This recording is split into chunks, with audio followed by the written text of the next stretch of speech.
Naisip mo na ba kung ano ang maaring mangyari kapag ang halos kwento ng isang bayan ay mabura at ang lahat ng manunulat at artista ng bayan ay pinatay din? Tayo bilang mga Pilipino ay may sariling karanasan ng pagkakait sa ating mga kasaysayan. Mula sa mga dayuhang mananakop na sumira ng ating mga babasahin at mga sulat hanggang sa mga digmaang nagsunog ng ating aklat at kasaysayan. Tulad natin, may mga karatig bansa tayo sa Timog Silangang Asya na kung saan dumaan sa paglimot at paglaban upang makapagsalita at makapagkwento. Isa na rito ang Cambodia, isang bansa na minsang nagdusa sa isang pananahimik na walang halos na iwan ni isang pahina. Ito ang kwento kung paanong halos mamatay ang panitikan sa Cambodia at kung paano ito muling nanumbalik at nabuhay. Bago pa ang taong 1975, mayaman na sa panitikan ang Cambodia. May mga makata, manunulat, musikero at mga kwentista. Lahat nagbibigay hugis sa kanilang pagkakakilanlan bilang Khmer. Ngunit lahat ito'y nagbago ng manungkulan ang rehimeng Khmer Rouge. Pinamunuan ni Pol Pot. Layunin ng rehimen ang lumikha ng perpektong lipunang agrikultural.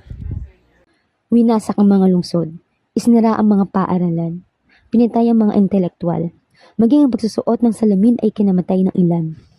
Sa loob lamang ng 4 na taon, halos 2 milyong tao ang pinaslang, kabilang ang halos lahat ng manunulat at alagad ng sining.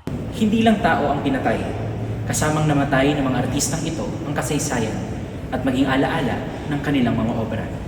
Sinunod ang mga libro, winasak ang mga aklata, sinubukang burihin ang mismong wika. Ito ang pagkamatay ng panitikang Khmer. Ngunit paano nga pabubuhayin muli ang isang bayan kung binura na ang mga salita maging ang mga sining ng kasaysayan nito? Tumahimik ang panitikan sa Cambodia. Sa bawat bansang dumanas ng trahedya, may panahon ng katahimikan. At sa Cambodia, ang katahimikang iyon ay tila walang hanggan. Pagkatapos bumagsak ang Khmer Rouge noong 1979, hindi agad bumalik ang mga aklat, ang mga tula o ang mga nobela. Ang mga tao ay nagsulat hindi upang magpahayag ng damdamin, kundi upang makaligtas, upang magbigay salaysay sa mga korte, upang maging saksi sa mga pagdinig, upang itala ang katotohanan sa mga ulat ng karapatang pantao. Sa loob ng maraming taon, ang panitikan ay tila hindi sining, ngunit isang paraan upang masabi at mapatunayan na nangyari at naganap ito. Ngunit gaya ng sinasabi ng mga tatanda, kahit ang katahimikan, may tinig. At mula sa mga alingaw ng panahon na iyon, unti-unting bumalik ang mga kwento. Hindi man sabay-sabay, hindi man malakas, ngunit may mga tinig na handang tumindig upang magpahayag.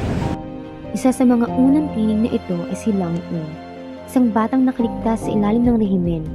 Sa kanyang aklat na First They Killed My Father, isinaysay niya ang kanyang karanasan bilang isang batang nilayo sa pamilya, ginutom at hinubaran ng pagkatao, subalit nanatiling buhay. Ang kanyang akda ay hindi kanyang-isip. Ito ay personal na kasaysayan. Isang paalala sa mundo na kung anong kayang gawin ng isang papang-aping sistema politika. Kasunod niya ay si Riti Pan, isang direktor at manunulat, na muling bumalik sa madilim na kabanata ng kanilang bayan, hindi upang muling sakta ng sarili, kundi upang umunawa. Ang kanyang aklat na The Elimination ay hinarap niya ang isa sa mga pinakakilalang tagapagpahirap ng Khmer Rouge upang itanong at harapin ang isang makirot na katanungan. Ano ang nagtulak sa isang tao upang maging kasangkapan ng sistematikong pagpatay? Hindi lamang ito isang pagtutuos. Isa itong hakbang ng matapang na pagkilala at paghilom. Hindi madaling basahin ang kanilang mga akda. Masakit, mabigat, ngunit kinakailangan. Dahil paano natin uubugin ang ating kinabukasan kung hindi natin nahanapin ang ating nakaraan? At habang lumilipas ang panahon, patuloy na rin ang paglitaw ng mga bagong tinig. Mga tinig na isinilang matapos ang kagulo.